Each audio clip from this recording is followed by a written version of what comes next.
My name is Jasmine. Could you start by just telling us a little bit about your childhood?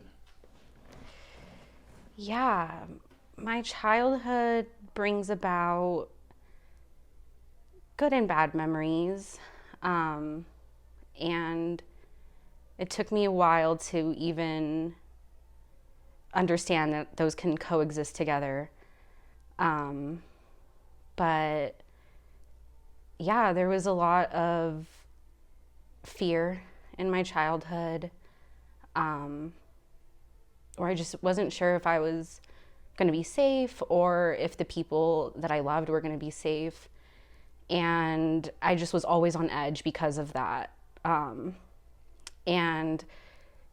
it's interesting because as I got older, I realized that that manifested still, even in ways that I couldn't really understand.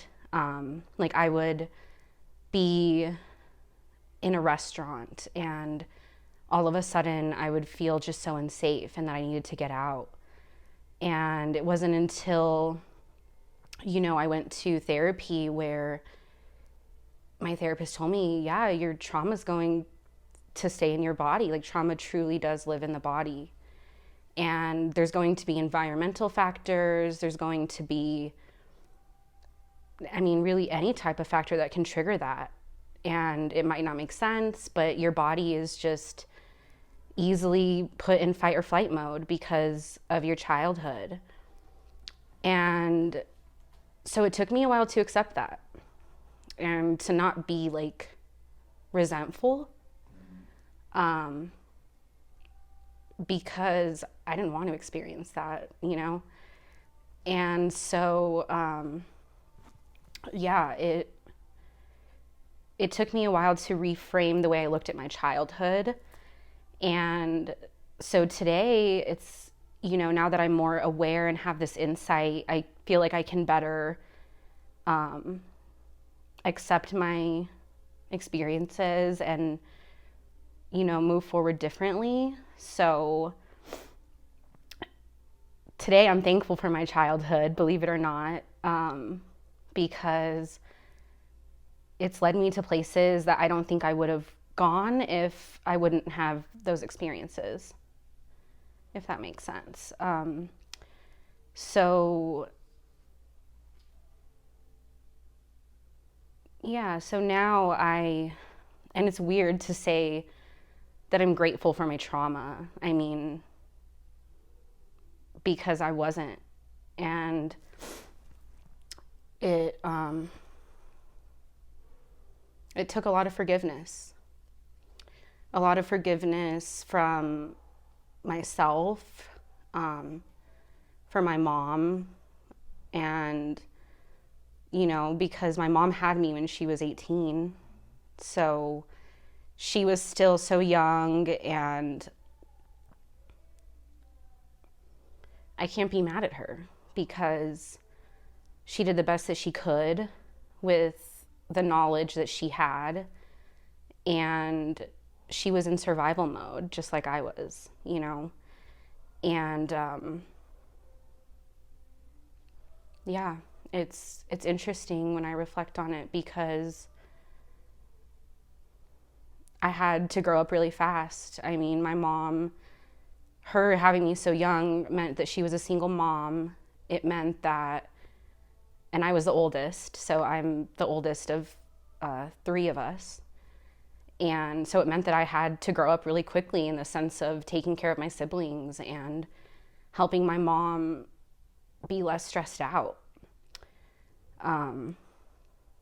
But that also led to me ignoring a lot of my own feelings that I had, my own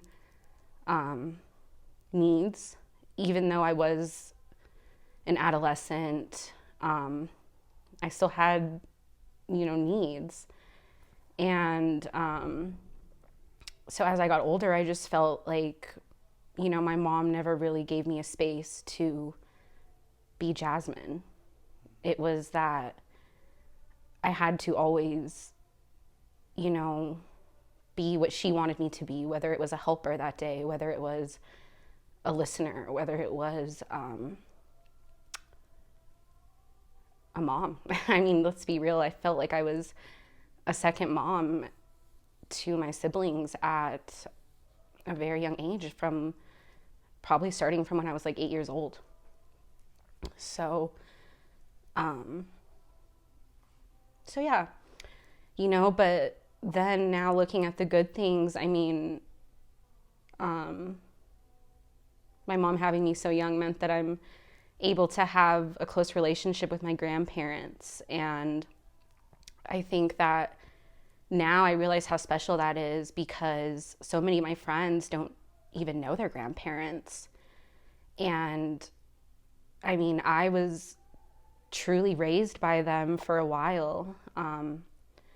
And till this day, they still are a big part of my life. And I don't think that that would have happened if my mom, didn't have me so young and didn't give us the circumstances that we had. So yeah. And I mean, I think a big part of my purpose now is to show others that our past doesn't have to define us, and it doesn't have to define our future. And I think the lens that we decide to look through has a big impact on how we feel. And it actually wasn't until I went to therapy that I learned the difference between intent and impact. And that also allowed me to come to a place of acceptance and forgiveness a lot easier, because I realized that my mom and my grandparents and everyone that surrounded me in my childhood had great intentions, and they wanted the best for me. And I know that with a fact. I know that they loved me so much, but that doesn't mean that they didn't impact me. And so I think finally just being able to acknowledge that impact without being gaslighted or without being judged or put down. It was the first time that I felt liberated, because I felt seen and heard for the first time. I felt that my experience from my perspective mattered. And yeah, I think that part really allowed me to move forward in therapy even deeper. And it was crazy, because I wanted to keep having these like aha moments where I just felt like I was, like, it made more sense, So yeah, and fast forward to today, and I do my best to make others feel seen and heard. So, that's my purpose now, is to give others a platform when they felt like they didn't have one either. And so yeah. Even growing up in your childhood, do you remember having any dreams or aspirations as far as to what you wanted to be? Oh yeah, I remember when I was a kid, I wanted to be a teacher. I always wanted to be a teacher. I remember being at my grandparents' house, and I was the oldest, like I mentioned, so I would have my cousins and my brother in a classroom setting that I created. And I just remember, telling them to like write certain stories, and just really enjoyed being in charge. And it's actually funny, because my brother, he always brings up how bossy I was. And, today I think I'm just assertive, right? But, but yeah, it's funny to get that feedback from him. And we reminisce on our childhood quite often in those ways. Would you mind telling us a little bit about your relationship with your dad, whoever was that figure, and how that relationship generally felt? Yeah, it's really tough to bring up my dad because he wasn't around. Um, so, that brought about a lot of challenges for me because my mom, for example, thought that a lot of my trauma and emotional instability came from my dad not being around and this idea that I had daddy issues.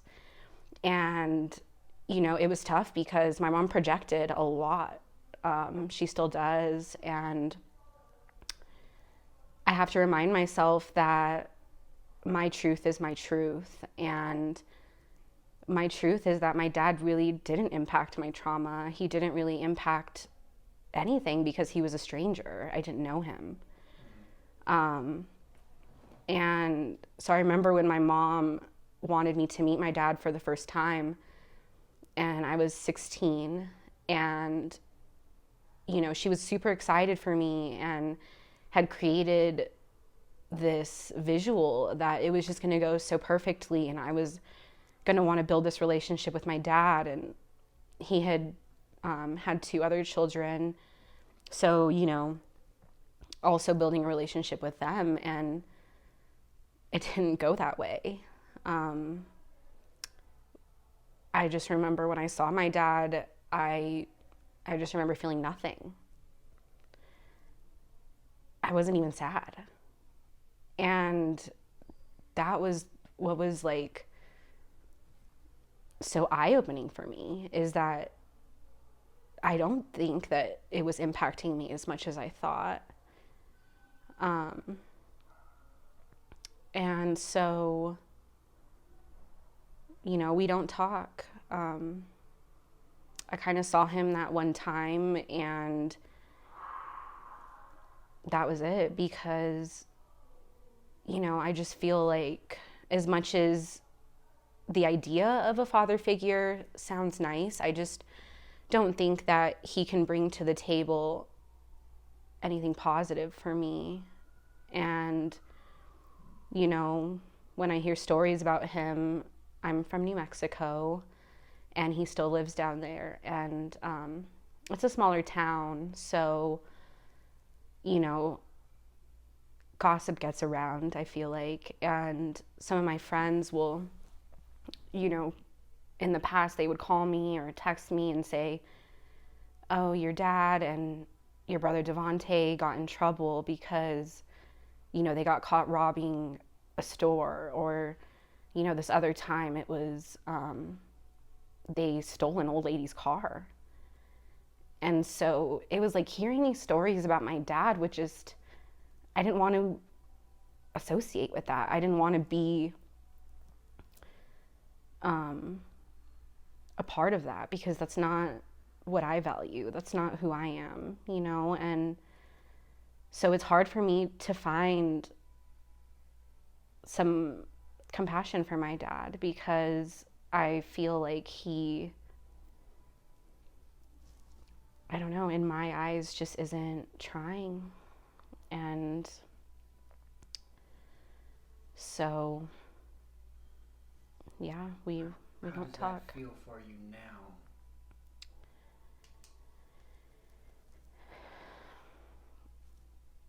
I mean, there's always those feelings of rejection. Um, just for a long time I questioned, what am I doing wrong? Or what could I have done differently for him to want to be in my life? But, it just took a lot of reflection and realizing that he wasn't a part of my life for a reason. And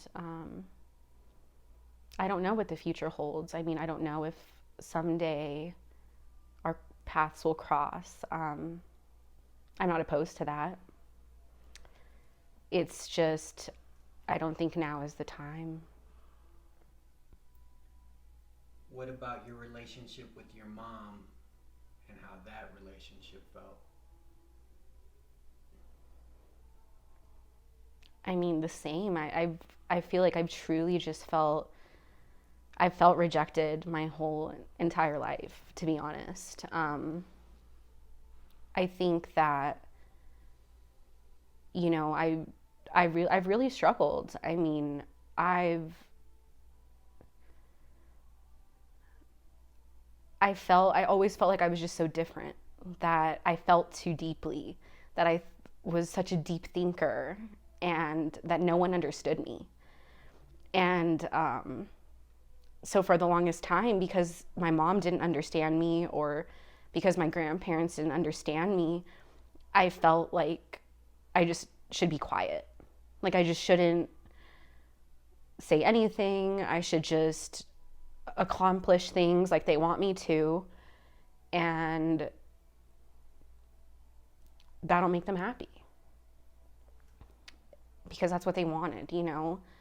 Um, because I come from a family of a lot of generational trauma. And believe it or not, I am the first person to even find the courage to face this trauma. And, you know, it's interesting because my mom and I, we really try to create this positive relationship. And it's difficult because my mom has her own set of trauma that she hasn't faced or dealt with. And so it's almost like, you know, I'm going on this growth path, and my mom, she wants to. I know she really does. But for some reason, she doesn't.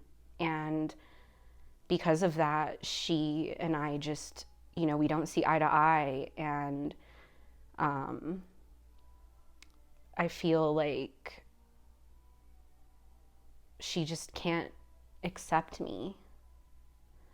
Um, and it's like the only thing we can really bond on is our trauma.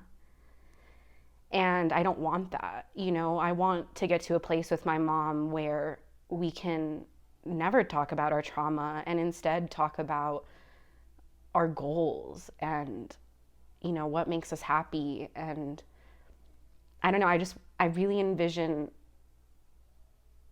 having this relationship with my mom where we're just fully open and authentic and accept each other for who we are. So I hope we can get there someday.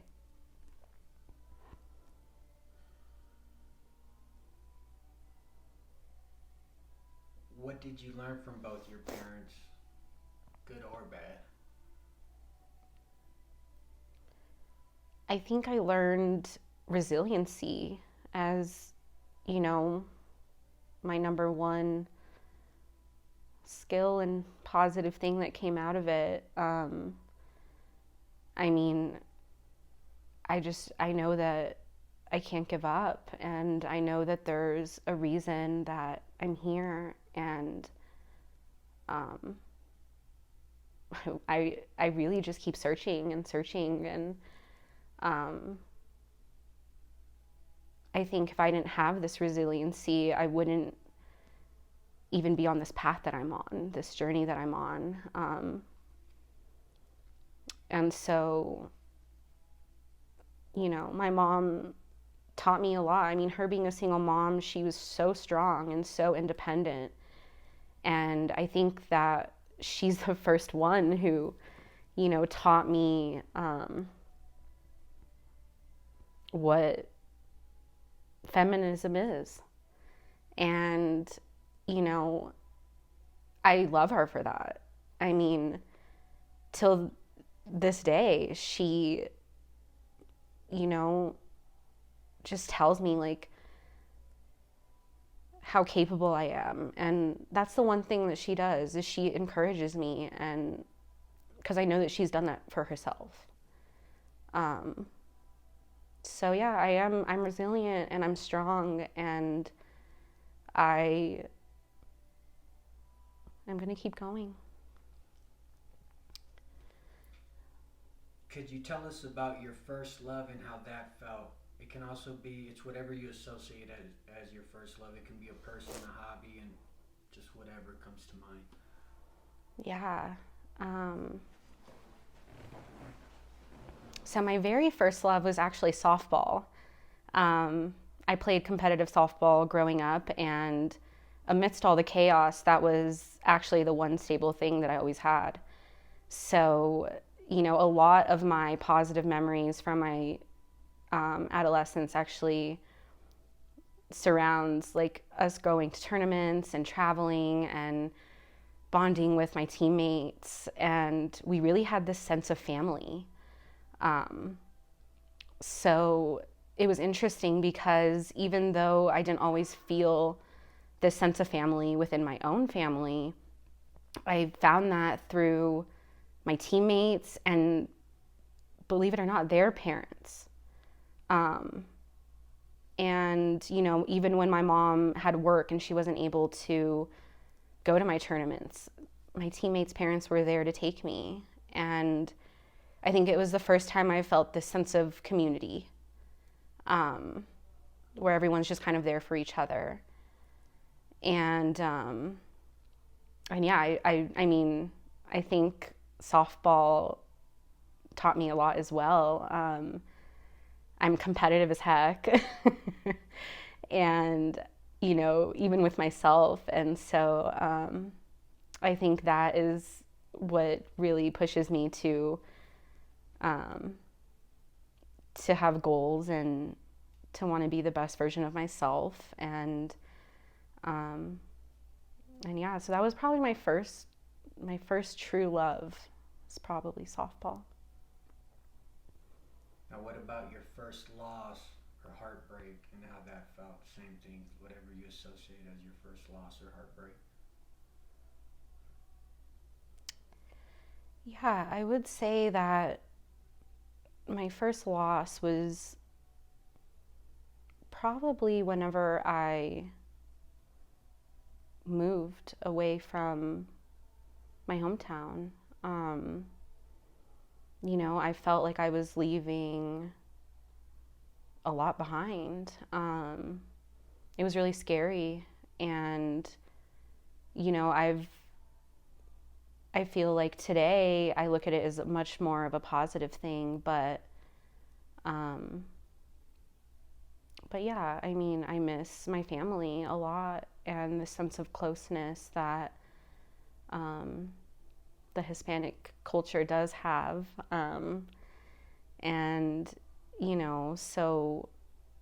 so yeah, I do feel like um, I'll go back there someday. I feel lately I'm being called to um, help my hometown because, every time I go there, I just realize how much suffering there is, and um, that the generational trauma is so apparent in not only my family, but my friends and um, other people that I know. And so it's interesting because even though it's a loss, I feel still connected to it. And I do believe that I'll go back to make a positive impact someday.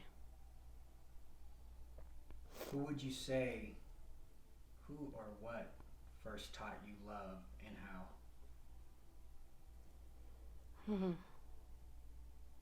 So this might sound weird, but I think music was,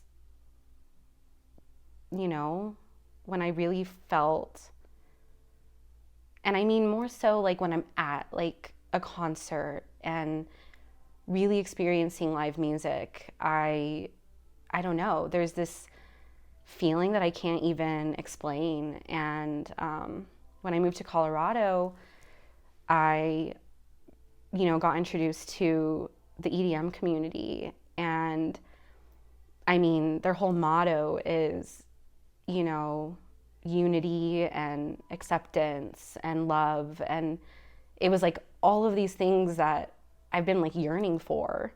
I finally got to experience with no strings attached. And it was, just so beautiful. And I mean, I'm so attached to it. I think the first artist that really had an impact on me was Grizz. And he's actually from Denver. I don't think from, but lives here now. And, he really just shines a light on, I think, what a lot of us feel, but don't always talk about, or I don't know, might just be scared to talk about it because who knows? I mean, people aren't always so accepting of our stories. So, yeah, I think being able to see artists share their stories through music and then being able to connect with other people over this amazing music is just life changing. Do you think that love exists outside of that arena? I do. I definitely do. I mean, through music, I've met so many friends, and um, my partner today. I mean, that's something that we share is our love of music, and we both. I mean, it's actually, when I really really think about it, it's interesting because most of my connections have come through music, and I think it's because it's the one time that we all truly feel free. And so, yeah, I'm so grateful that my path led me to the community. And yeah, I mean, I know I try to spread as much love as I can. And I know that's only because of, you know, these experiences that I've had where I know how it feels. And so I want other people to feel that same love and acceptance. Now, specifically, what's love to you now, if you could describe it?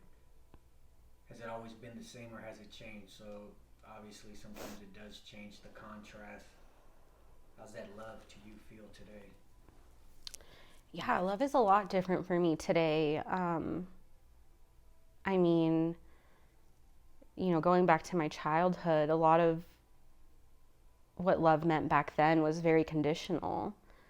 Um, and it still is today, but I think I have more of a balance of, um, because I do understand that we have to do things sometimes to make the people we love happy. And I think that our happiness is really important.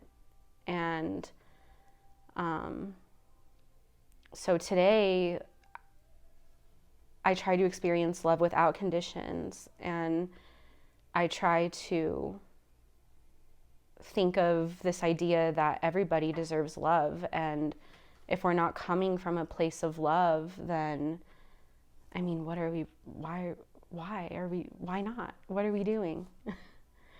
um, so, yeah, I think all the time, wow, what if everybody led from the heart? What if everybody led from a place of love? The world would be so much different. Can you describe what leading from the heart looks like and it feels like? Leading from the heart to me is not being judgmental, and it's not being critical, and it's not having expectations or strings attached. It's giving all that you have because why not? And I think being fully open and honest and vulnerable and authentic is what allows us to have these deep connections that I really feel like we all are striving for. And so, yeah, I think that vulnerability and authenticity are, I mean, the key pieces. What's a good day look like for you?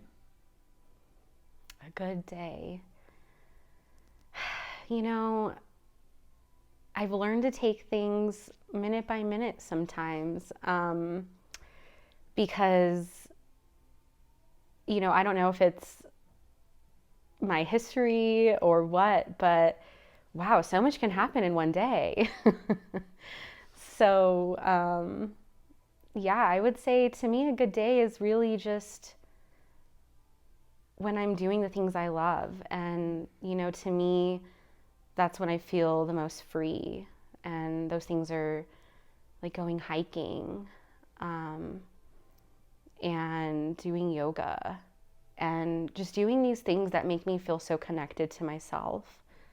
Um, and I honestly love what I do. I get to connect with people every single day. And to me, being able to be a part of someone's journey, whether it was for 5 minutes or a year or 5 years, to me, that signifies a good day if I was able to touch someone.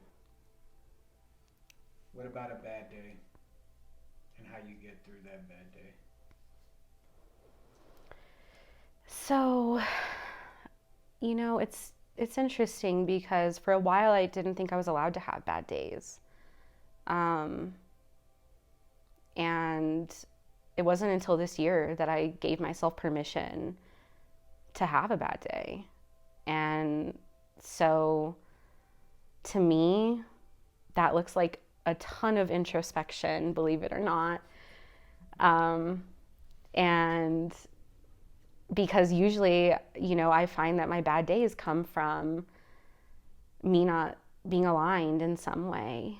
Um, and so, yeah, and it's interesting because, my therapist is so good at drilling into me the benefits of gratitude. And, I got into this habit of writing three things down that I'm grateful for every day. And it literally takes me 10 minutes, if that.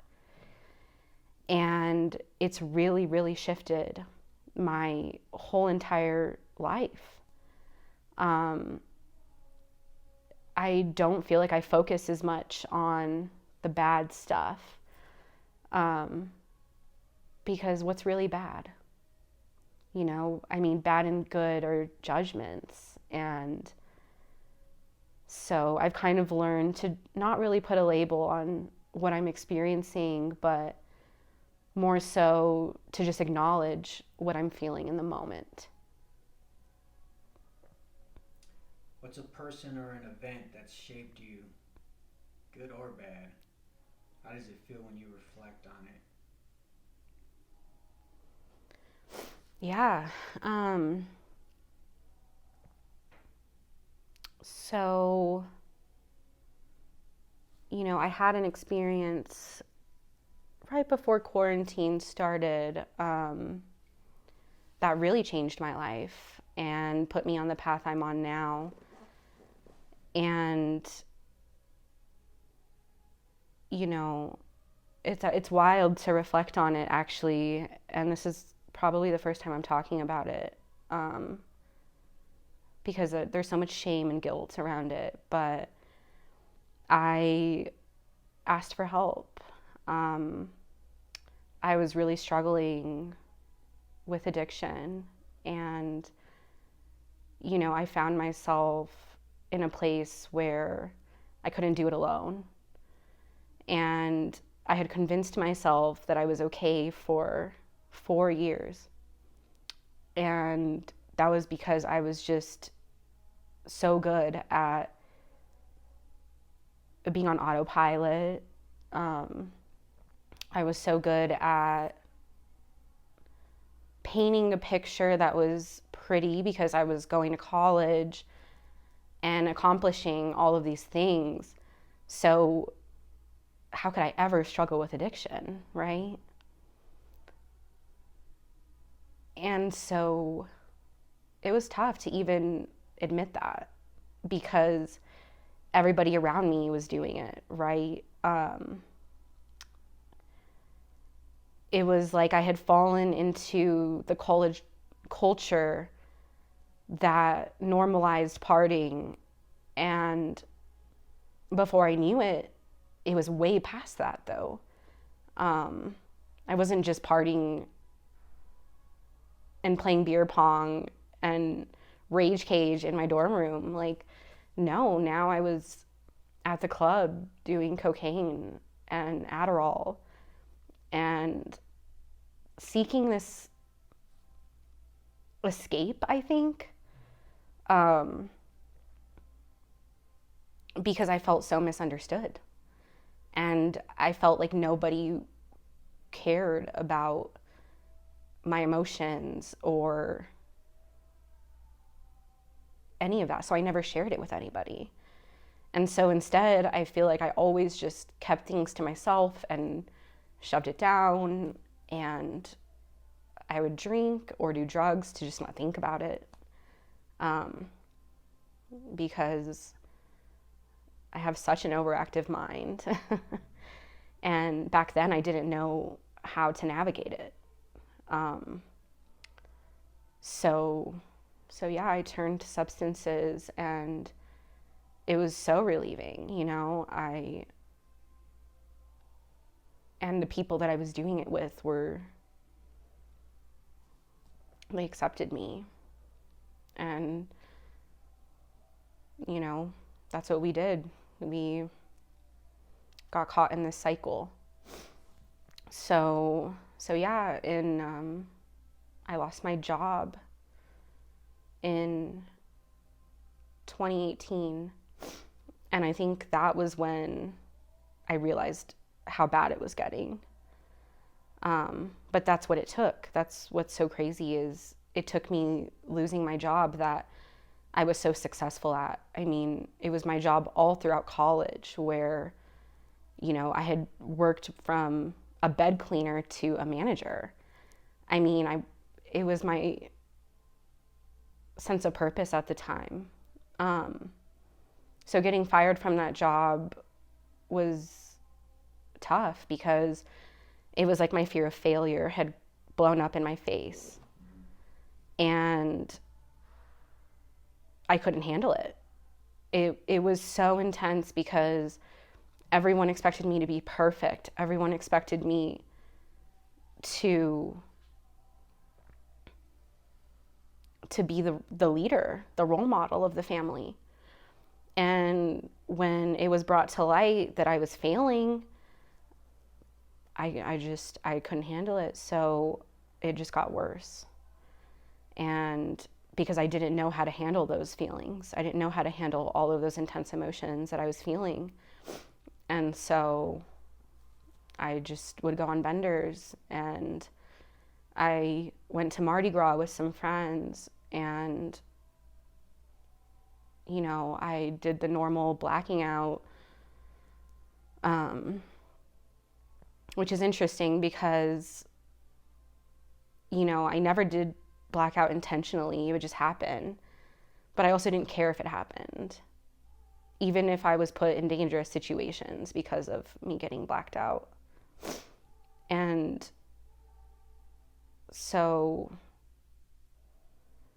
when I was in Mardi Gras, you know, even though I was in a whole other state, I didn't care. And I just wanted, I guess, to escape. And I ended up in the hospital. And I think that was the scariest time of my life because, one, I was exposed. Two, I just didn't know what my next steps were. I didn't know. What'd you get hospitalized for? So I was hospitalized because I was going through withdrawal. So basically, from me going on all of the benders and me just drinking so frequently, when I stopped drinking, my body was just in shock. I started shaking. I had really bad anxiety. I just, called my mom and I asked her for help. And it was that's the first time I've asked for help, and it's changed my whole life. I mean, being in, well, I first went to the partial hospitalization program at West Pines, and it was awesome. It was the first time that I learned about emotion regulation. It was the first time that I learned that I have an inner child that I have to tend to. It was the first time that I learned about mindfulness. It was the first time that I learned about the benefits of just simply breathing deeply. I mean, I learned so many skills that I didn't even know what to do. Like, I literally asked one of the counselors, I said, why don't they teach us this in school? Because I feel like if I would have had all of these skills 5 years ago, I would have been in a completely different place. So yeah, I just wanted to keep learning. It was like I wanted to keep doing this inner work that I feel someone was actually giving me permission to do, actually encouraging me to do it. And I'm just like, wait, you care about the deepness and the depth that I have, and so I just kept going. So luckily I had, time off from work. At this point, I'm working at a detox facility. And I think that also is what encouraged me to get help, because I saw people getting help every day. I was the one helping them. And so I think I finally had given myself permission to help myself. And so, I went on to outpatient therapy, and I really just focused on myself for about 3 months. And since then, I have, been a different person. What's the most difficult time in your life? The hardest stuff you've been through, and how that felt?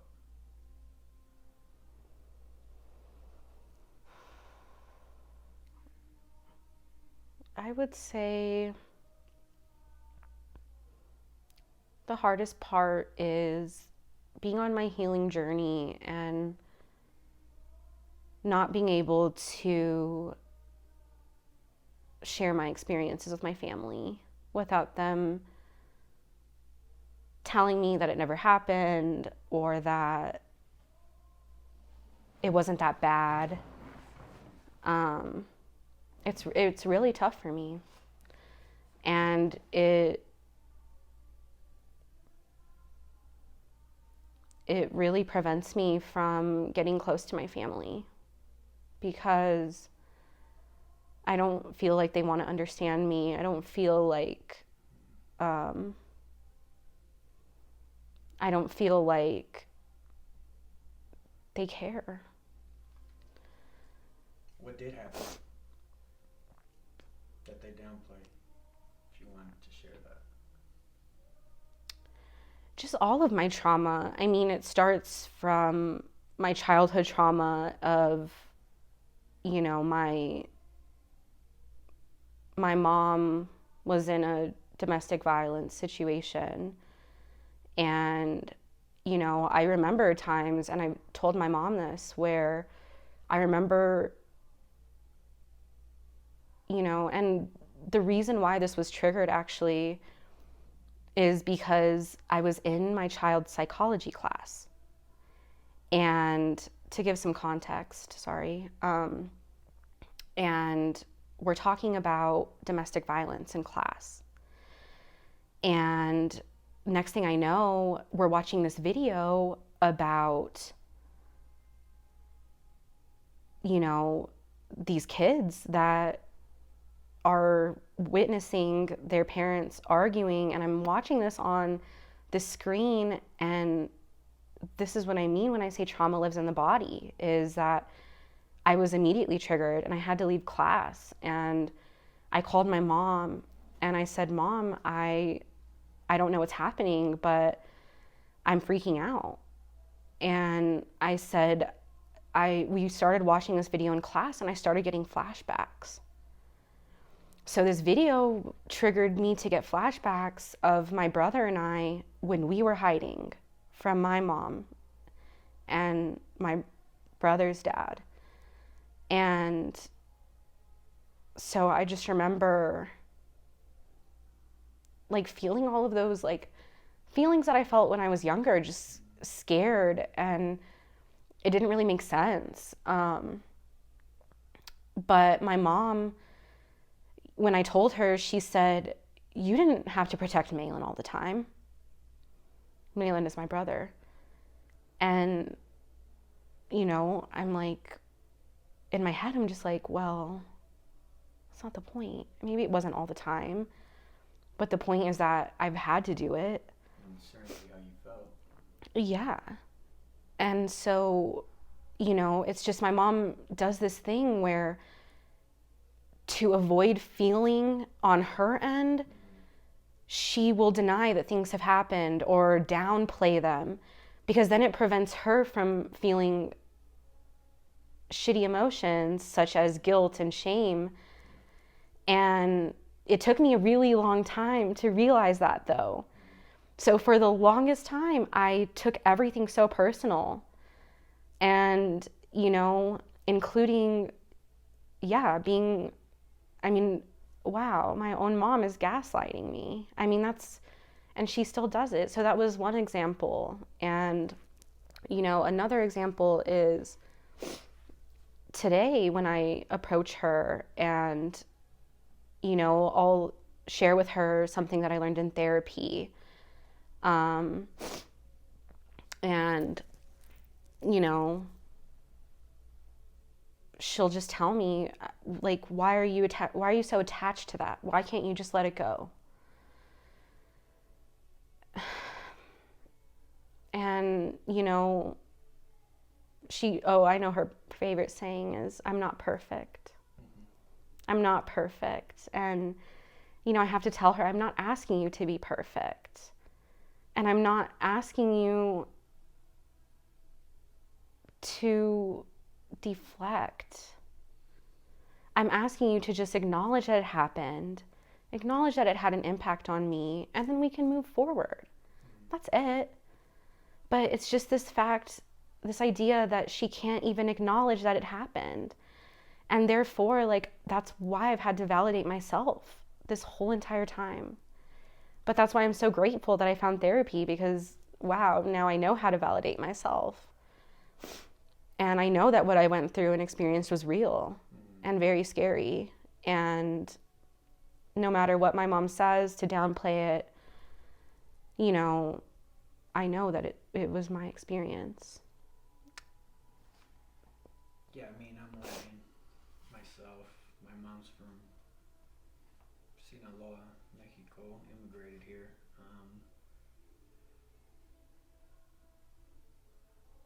You know, you mentioned earlier that love is acceptance, right?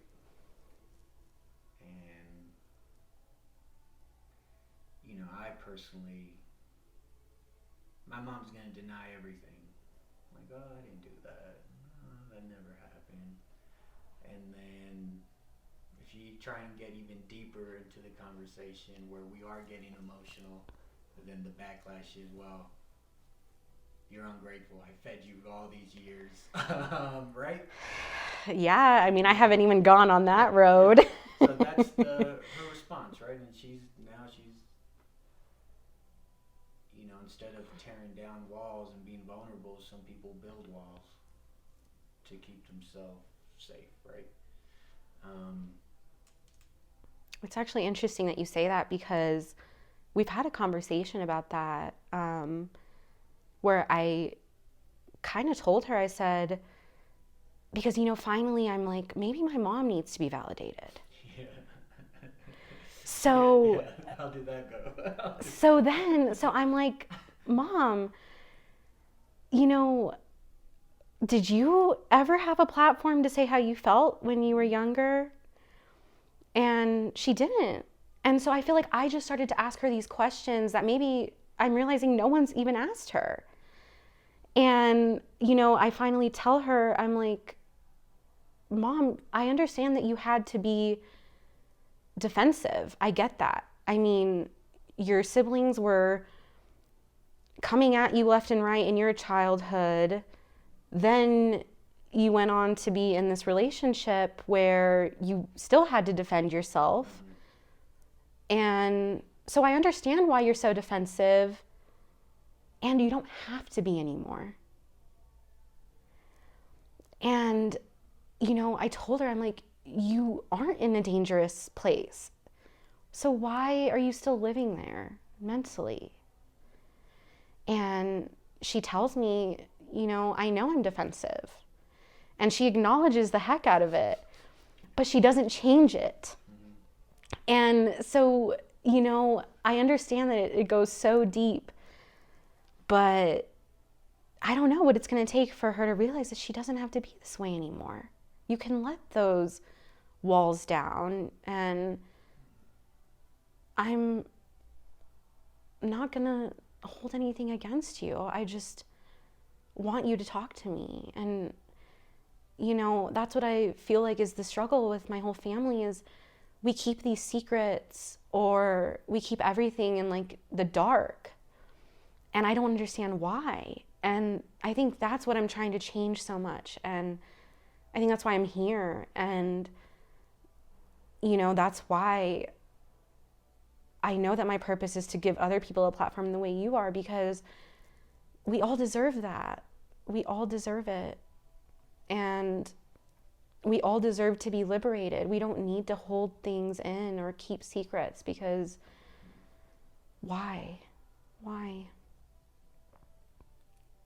You also said earlier, right, when you experienced love, through music, that one of the ways you described it was acceptance.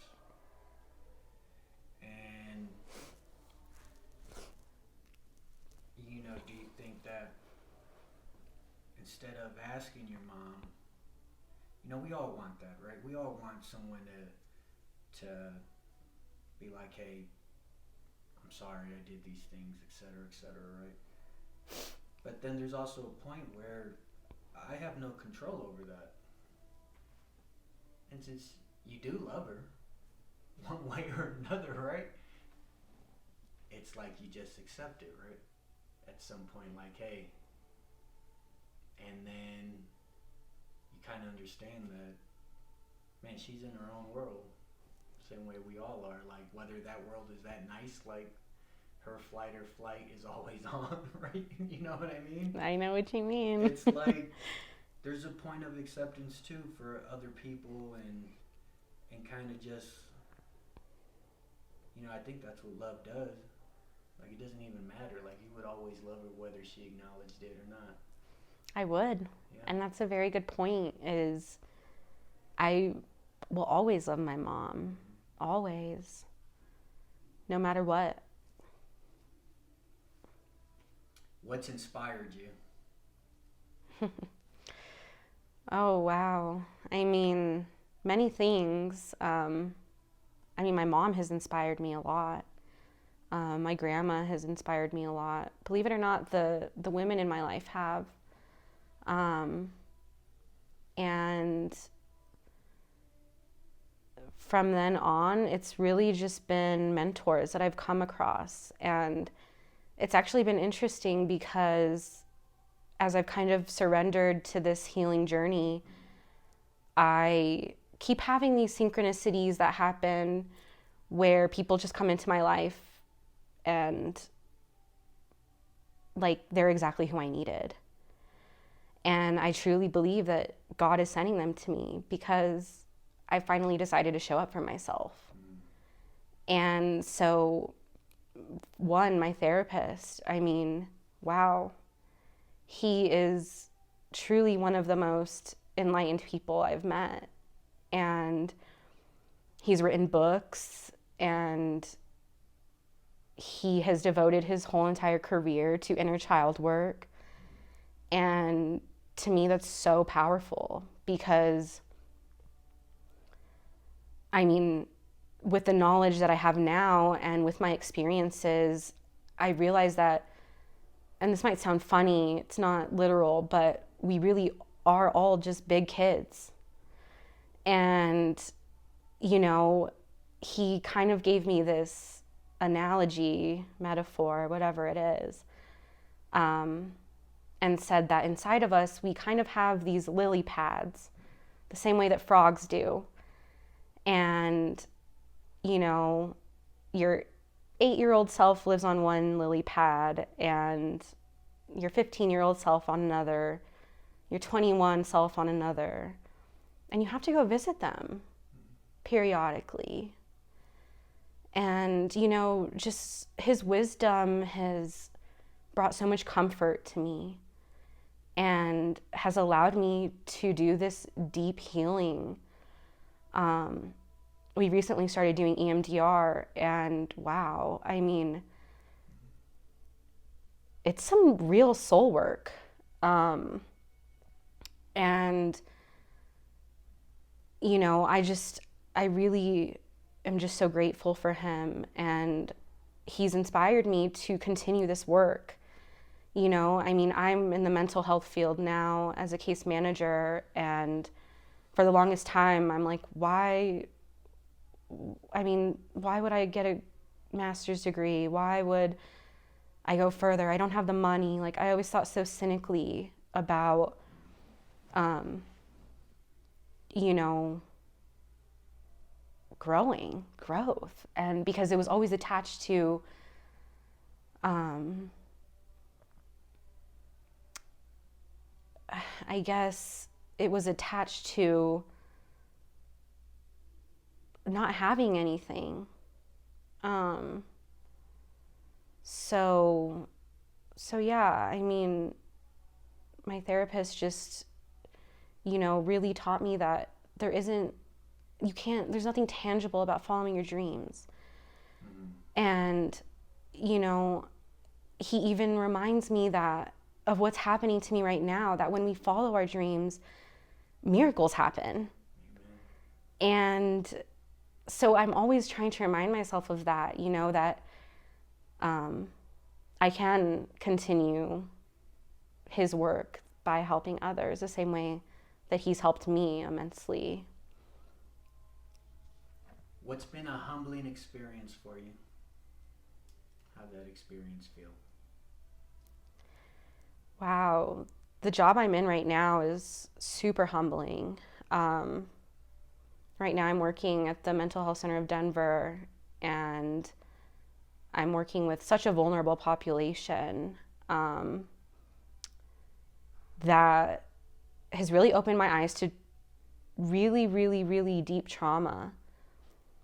And, you know, I think that, once again, I think this was another synchronicity that was meant to happen for me, because I think for so long I thought that my trauma was the worst, right? I mean, but we all do. yeah, and I was so attached to being a victim, and I was so attached to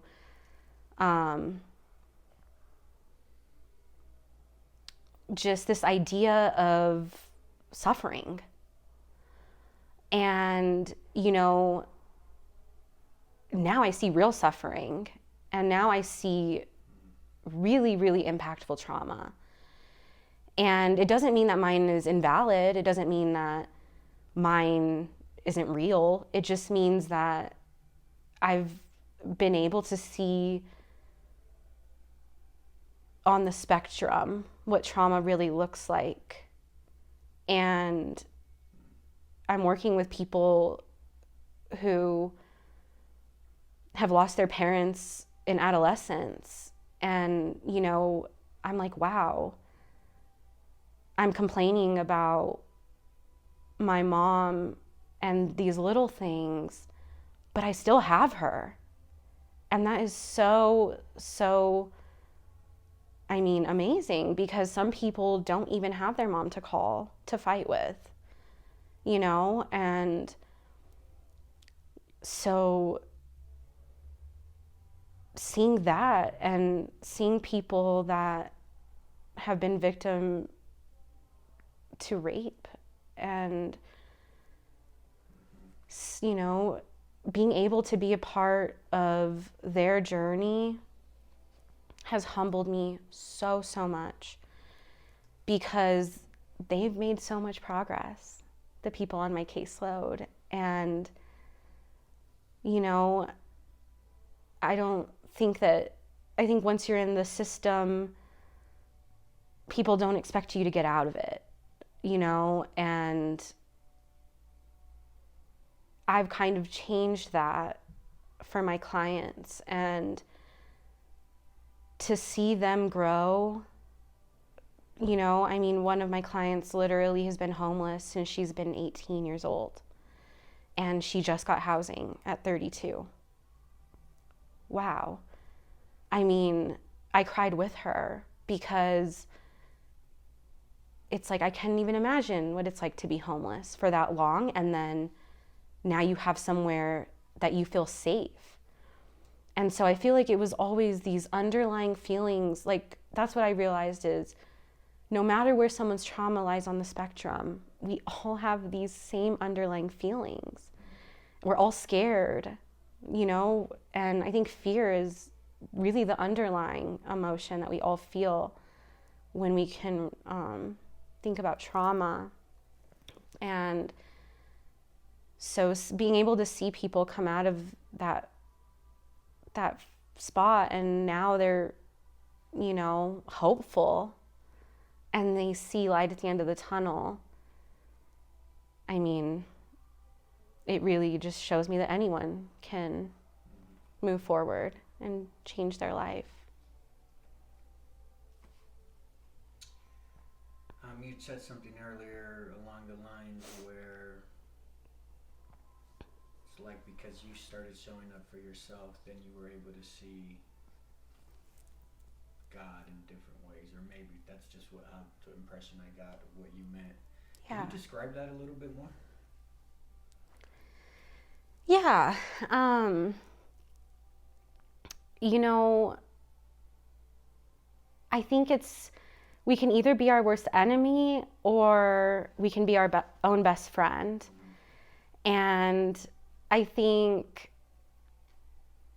you know, for the longest time, I was my own worst enemy. And it's like, why would God or the universe reward me with abundance if I can't even be grateful for one thing?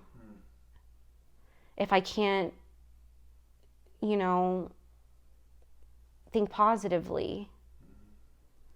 And so, you know, I like to also say that our life is kind of a reflection of what's going on in our inner world. So I think since I was always, like I said, pushing things down and never acknowledging them and covering them up, and, you know, I created this, like I said, space of suffering. And so why would I be able to see anything positive in the world if all I'm looking for is the negative? And so I think once I started being more intentional, that's really what I correlate it to, is intentionality. And it was, you know, being intentional about a morning routine. It was being intentional about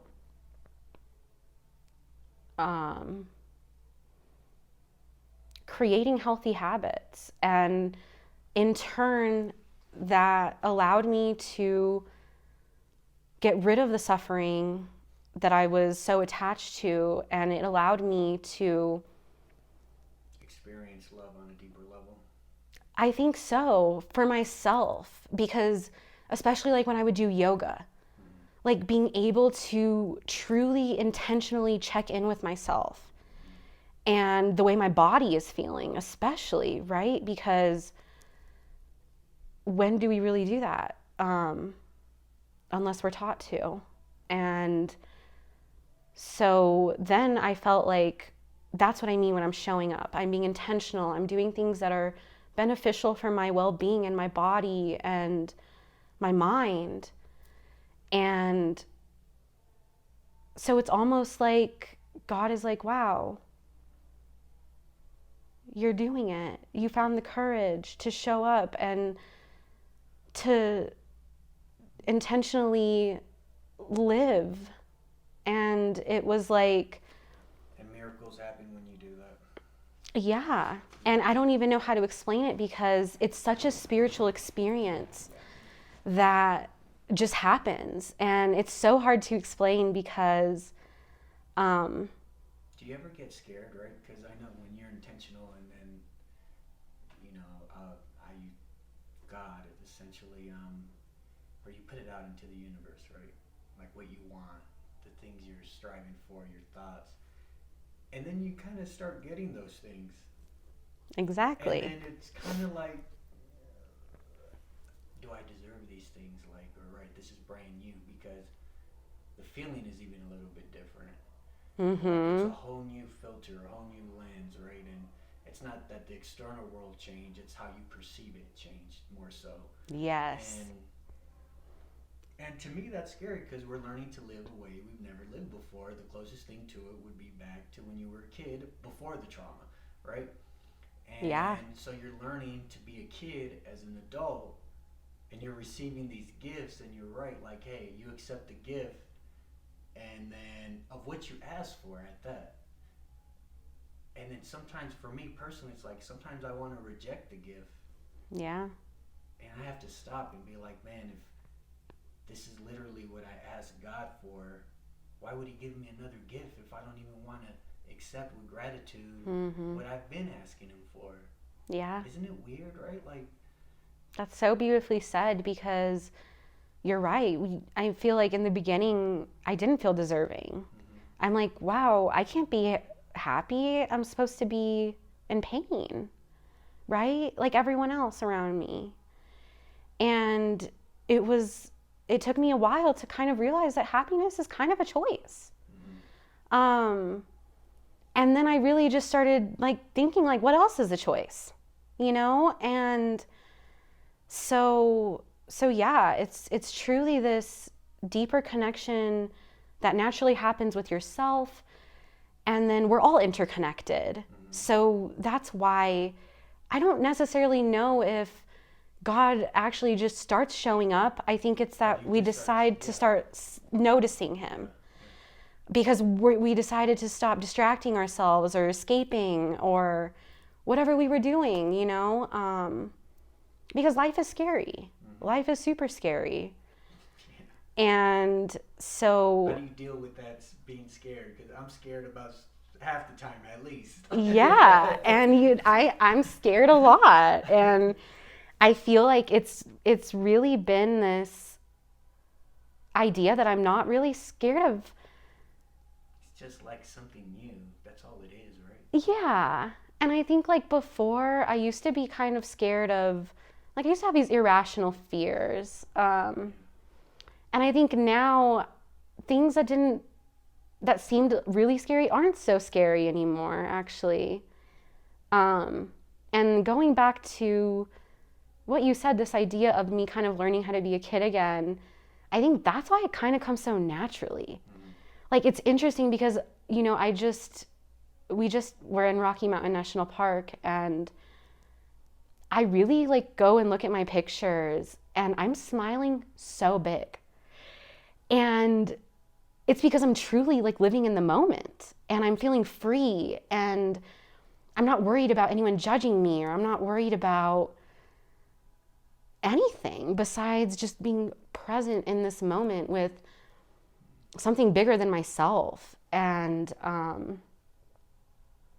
so yeah, it's also interesting because it's yes, I've had to relearn a lot and it's kind of flowing because we all kind of have this natural ability to be free. And it's society that conditions us to be, constricted. Um, so, so yeah, It's just getting used to being free. yes, exactly. It's getting used to being free because I've been trapped for so long. It feels really good. You know, I don't know. I don't ever want to leave this feeling of being liberated. And yeah, I just feel like there's no turning back. Go in your mind and think. This life event can be mental, physical, or spiritual. Tell me about a time in your life that you can relate with the word war. Yeah. Um, I think the first time that I was able to relate to war was when I was 8. 8-year-old Jazz was in a battlefield at all times. It was not knowing when my dad was going to come home. And when I say my dad, I really mean my brother and sister's dad who raised me. But he's not my real dad. I learned that when I was 8. So I thought he was my real dad, and it was scary because he would come home drunk and he would start knocking on all of the windows because my mom had locked him out. And I just remember like hiding under the covers and just being scared, and it being so loud because my mom is like telling him to leave and he's trying to get in, and next thing I know the cops are called, and it's just like, wow, chaos and so much uncertainty. And like, I think also I worried a lot if my mom was gonna survive.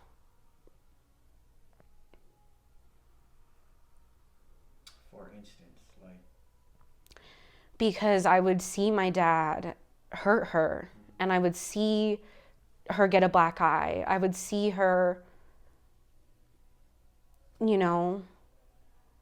she even got hospitalized once. And so I'm like, it just keeps getting worse and worse. I feel like, who knows? Maybe the next time he'll kill you. And so I feel like I always like had those feelings going through my head. And I even think that I thought, like, what if I die? Because it just kept getting worse and worse. And I, just felt that my mom was so deep in this relationship that, it wasn't going to get better anytime soon. So I think that was the first time that I felt like I was in a war. And then I would say I felt that way again in my adulthood. And it was like more of a war with myself. Because, I was fighting myself. And it was even interesting because when I went to treatment, describe the fight in yourself, right? so the fight in myself is not acknowledging my emotions, not acknowledging what I'm truly feeling, trying to pretend like I'm always okay when I'm not. It was like all of these conditions that I had fallen for, and I wasn't listening to my body. I wasn't in tune with myself. I put myself through a lot. And, you know, it was because I didn't know any better. Um, and I feel like deep down, I knew that I wanted something different, but I didn't know how to get there. And so I felt like I was having a war with myself every day, at war with myself every day, because it was just this constant fight of, you know, just trying to be okay. And yeah, I never really had like thoughts of suicide, but um, yeah, when I was in treatment, they brought to my attention, well, you black out all the time. So that kind of says that you don't care about your safety or you don't really care about what happens to you. And, you know, looking at it from that perspective really woke me up because it was like, yeah, I had to face myself. Do I really want to live? What are you really doing? Why are you not taking better care of yourself? And so I had to have these really difficult, I had to ask myself these really difficult questions. And um, it was tough. You had said earlier that, right, we all have common threads in each of our stories, right? We are interconnected on within the fundamental human experience. Um, but it's like you saw your mom, right? And she has her defenses, and like you would want her to know that nobody's chasing her anymore. Like that's no longer a physical reality, but it's still like a mental reality. And we can make that equation with your childhood, and then you turn into an adult, and the chaos you've seen as a child, right? It's no longer your physical reality, but it's still a reality for you nonetheless in different ways. Mm-hmm. And it manifests itself in different ways. Um, me personally, um, the journey of realizing that that's not happening anymore. Like it's over. It's physically over. Yeah.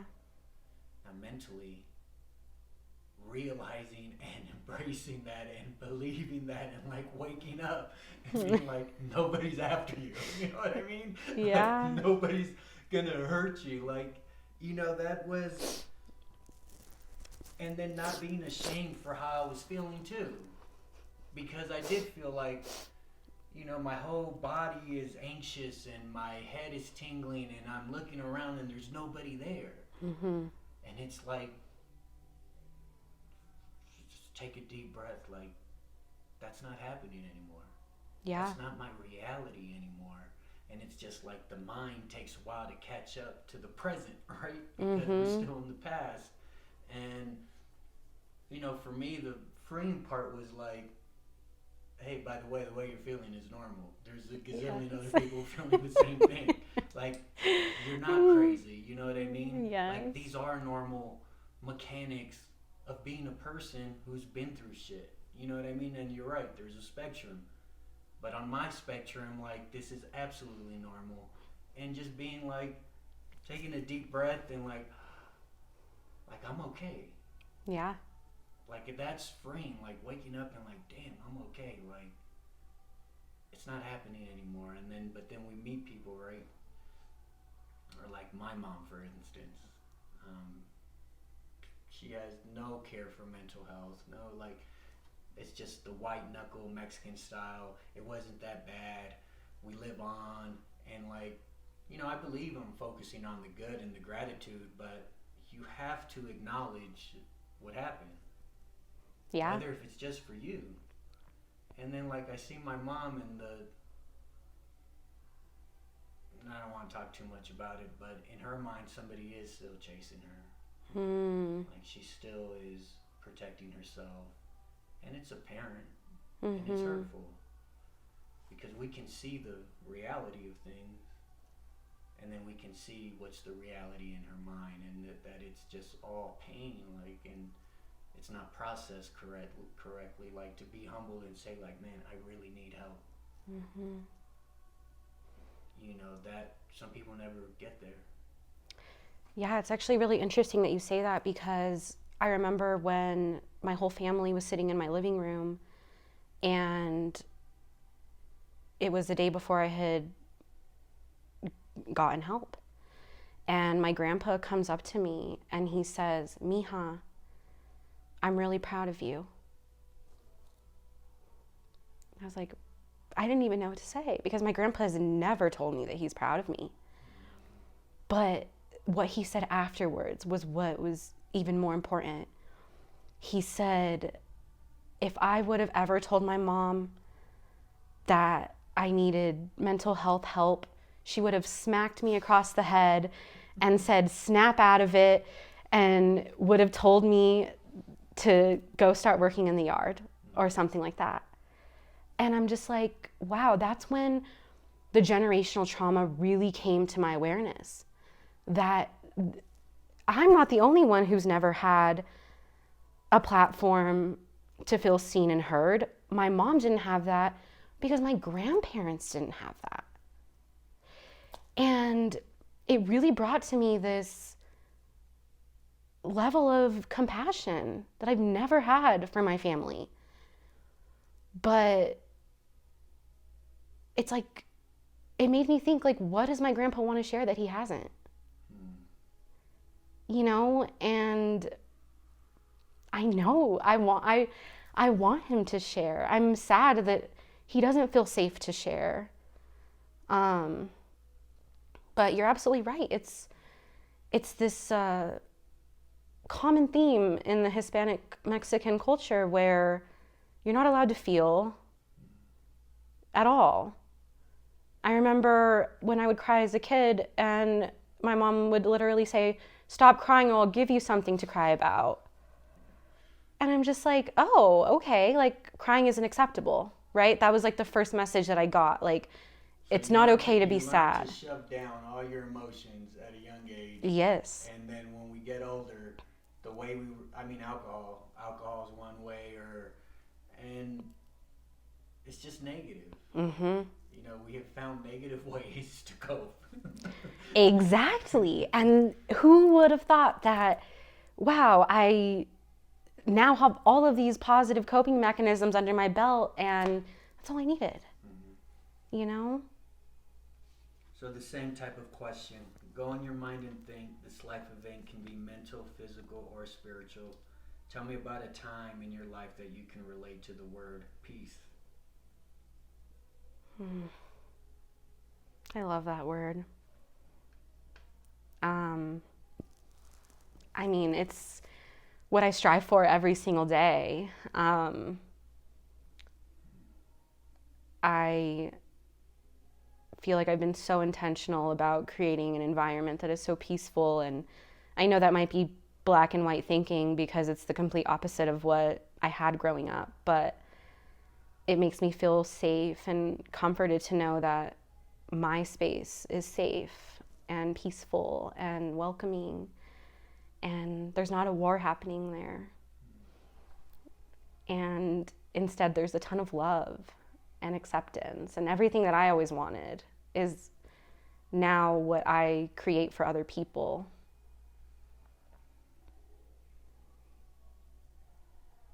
How does that peace, like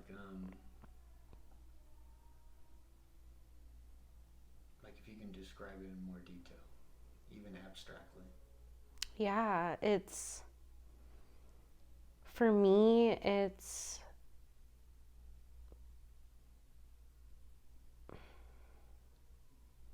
I think, believe it or not, a big part of creating peace is bringing the external world inside.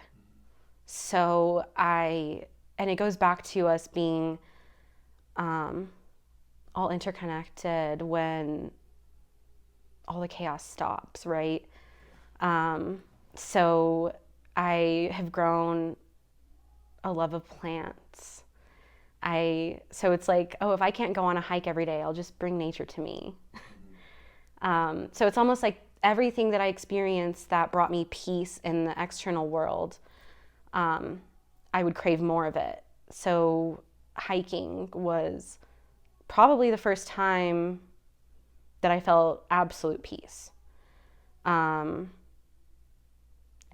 once again, it's one of those things where I think if you decide to really look at the messages that nature sends and tune in, right? Being intentional, going back to the intentionality, I think it brings a lot of comfort to me, and peace comes along with comfort. And so I'm always just striving to be grounded, because it's when I feel like I can move forward as my best self, if that makes sense. And so, I mean, I really believe that that is the missing piece in a lot of our lives, is nature.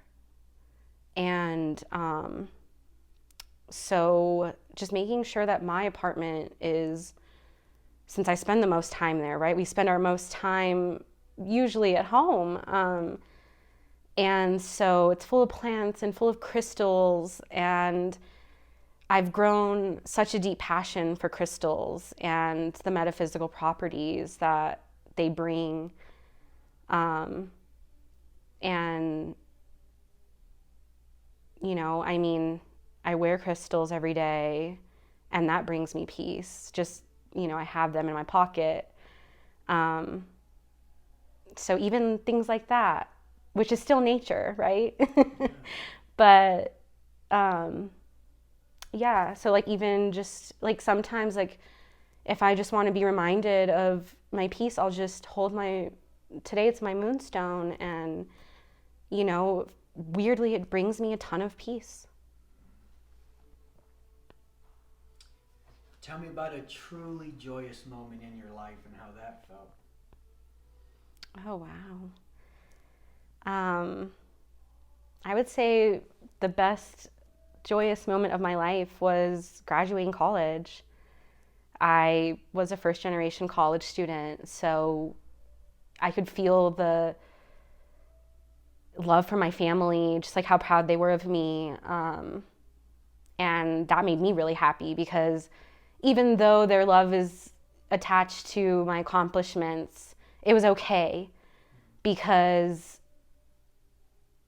it was real. I felt the love. I felt the true love from them. And they invited, and this is how I know, because they start inviting all of my extended family. So it's a party, right? So my family is coming from California, Arizona, and that was probably the first time where I'm like, I felt that people cared and that people were here to authentically celebrate me. And so that felt really good. What keeps you up at night?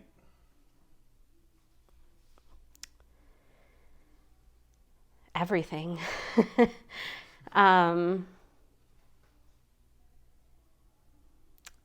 you know, I'm so intrigued by the woo-woo, I like to call it these days. And, you know, I'm always thinking of holistic ways to approach things. And, you know, this is where I'm actually so grateful for my deep thinking, because when I have more control over it, now that, you know, I've gotten to learn myself more and things like that, I know that I'm going to be able to solve problems. And maybe that's also part of my purpose, is I truly feel like while I'm here, I have to do something major. And so, like right now, I consider myself an advocate.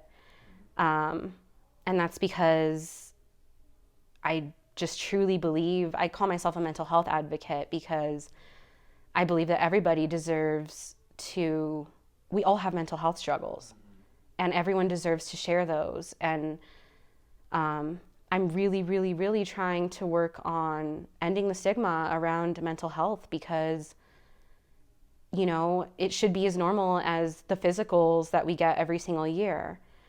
And so I think the more that I've grown and I'm a part of the system now myself, I can see the cracks in the system. So, specifically, for an example, why is therapy so expensive, right? Why is it not more easily accessible for the people that need it the most? And it really, that's what keeps me up at night, is those kinds of things, is why are we not helping the people that are suffering?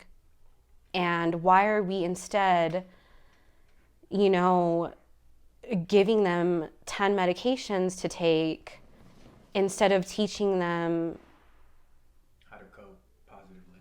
Holistic approaches? Yes. And so I'm going to be an activist someday soon. And I truly believe that because I feel like we need more people that are passionate about change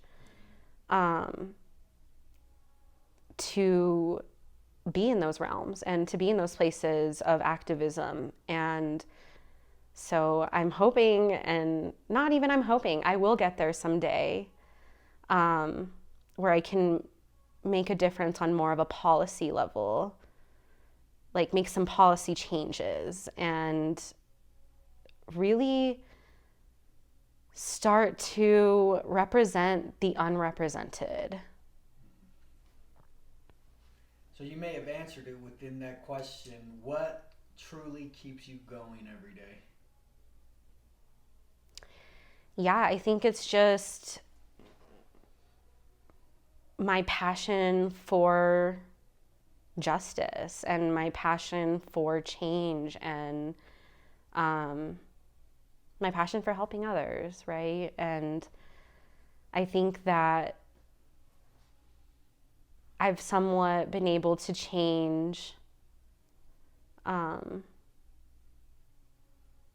everything I've been to into something positive, and I inspire myself sometimes, and so I don't know, I'm always thinking like, well, if I've gotten here and I'm only 27, I have so much life to live and so many more impacts to make on this world.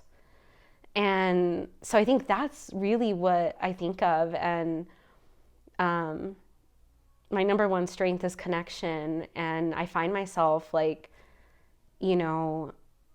meeting people from different countries. And I think that brings so much context to the table as well, because it makes me realize that things can be different. People live different everywhere.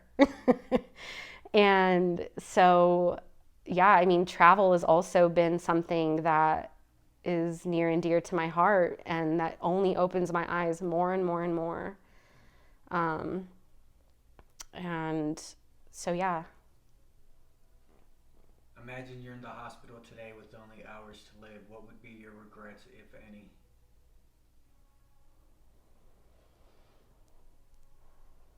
I think my regrets would be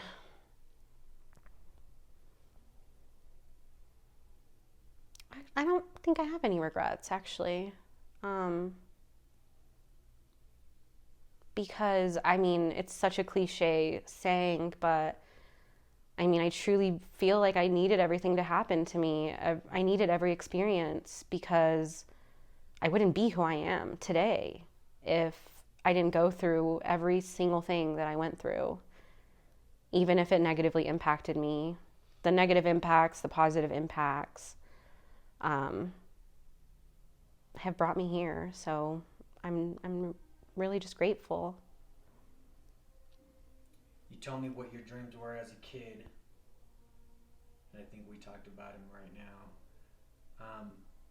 What are your dreams now? Yeah, my dreams now are to continue to feed my inner child, and that only happens when I'm doing things that really feed my soul. So my dream is to own a crystal business and to introduce people to the magic that crystal energy has to offer, which is really God, right? I mean, and that's what's so powerful is we can really be intentional with anything. And I mean, crystals are also one of those things where it's kind of a, subjective experience. Is that what you say? But yeah, I'm owning a crystal business and I'm certified in Reiki.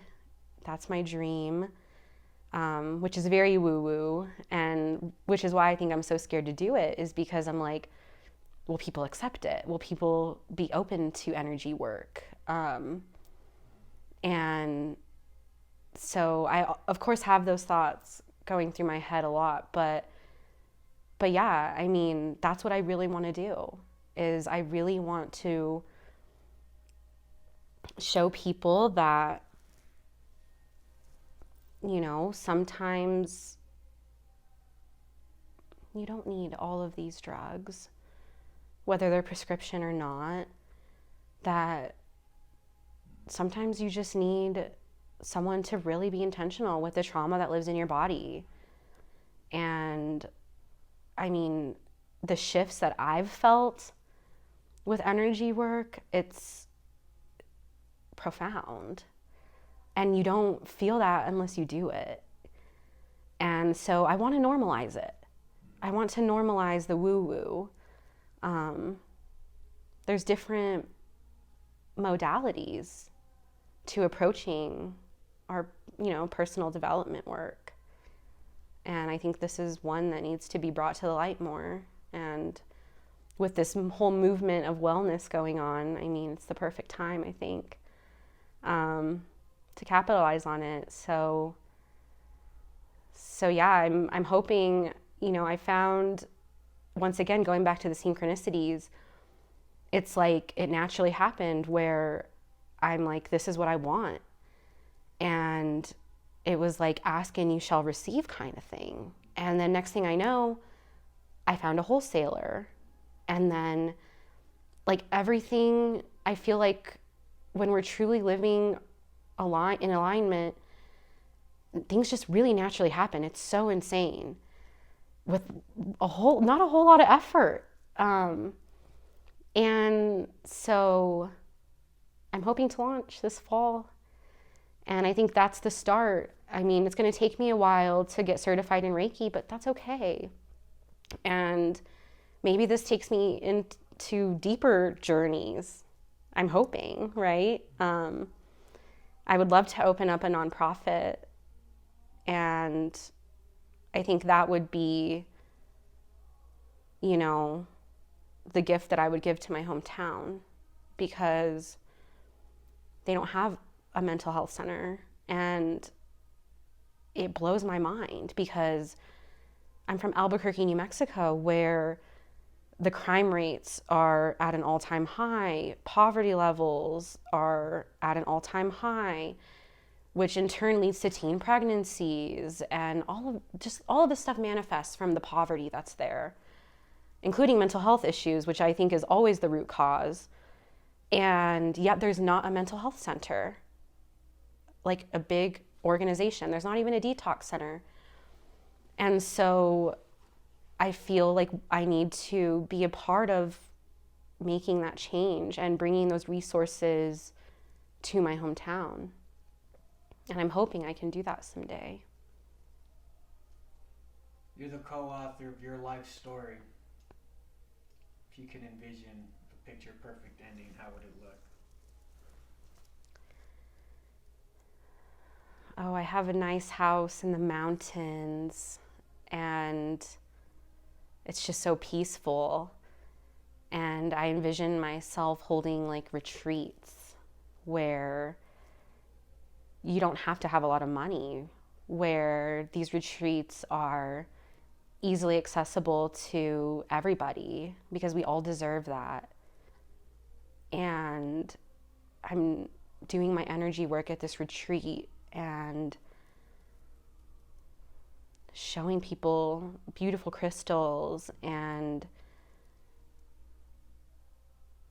even maybe doing some seminars and, teaching people about the work that has shifted my whole entire life, such as the inner child work and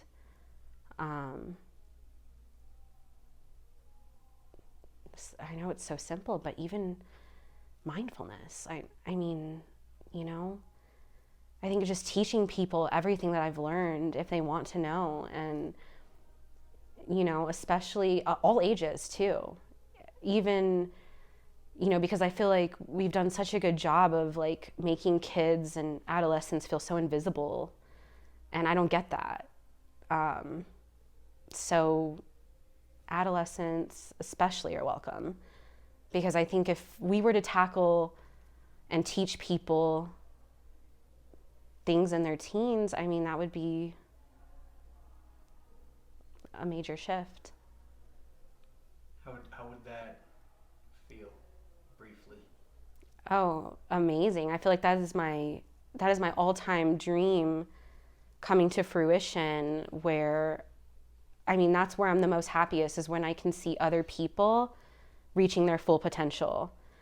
And when I see people have those aha moments that I had, or ones that I didn't have, um, that feels so fulfilling to me, because we can all heal ourselves. And it just takes the courage to do it and to sign up for that retreat or to make that appointment with your therapist. I mean, that's all intentional stuff, right? And I think that if we did that at a younger age, I mean, I think if I were to show someone that at a younger age, I would feel so happy, because that's what I wanted. I wanted someone to show me all of these skills when I was 15. So I think just giving others what I wanted and didn't have will bring a lot of, I mean, I just know it would make me feel so fulfilled. That's it.